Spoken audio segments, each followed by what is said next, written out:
Alrighty, so in today's video I'll just show you how to go about cleaning out injectors at home with some basic stuff that you probably have around the house. You can take them obviously to an injector cleaning place and pay the money and get them flow tested and all that stuff.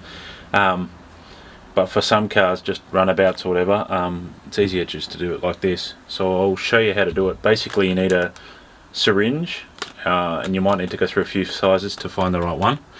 9-volt battery, some wire, obviously your injector that you want to clean, and then what I've done is I've grabbed, like on the top of these kind of WD-40 type tins, they have these plastic bits that you can put into the end of the spray can. So you'll need some throttle body or carby cleaner, and then basically what you can do is put this into the end of it, and it will turn it into a spray.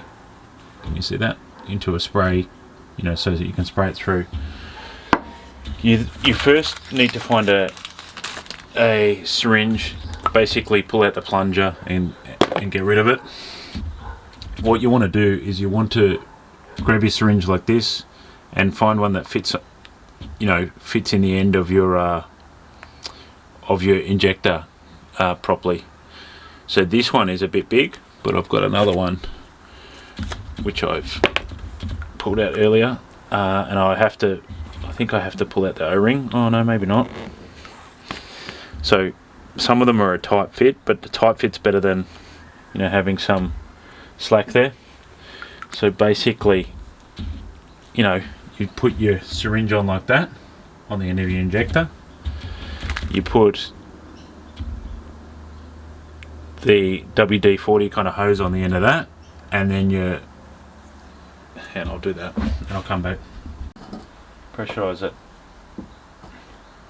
using the can of carby cleaner, and then trigger it using the 9-volt battery.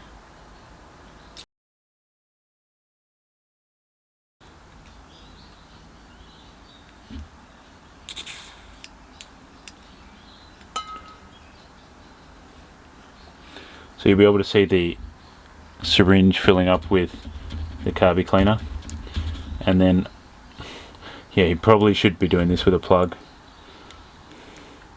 I'm not sure how flammable. This stuff's probably super flammable.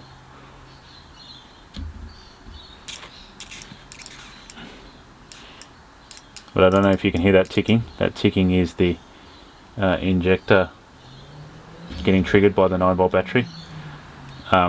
I think this is safe for reasonably most of them because they have a pretty wide range that they can run in. So 12 volt, 9 volts on a 12 volt system kind of will be fine.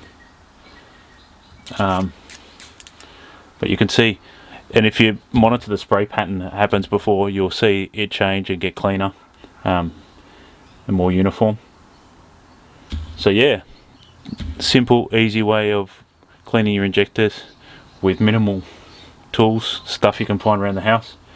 So yeah, if you've liked this video, please give us a like, give us a subscribe if you want to see more content like this, and we'll catch you next time. Cheers everyone. Yeah, so that sums up a better way of, cheaper I should say, maybe not better, because there's people probably cringing at the way this has been done. But it works. I've done it before, and it's a cheap, easy way of doing it at home. Hit that like, hit that subscribe, and we'll join you next time. Cheers.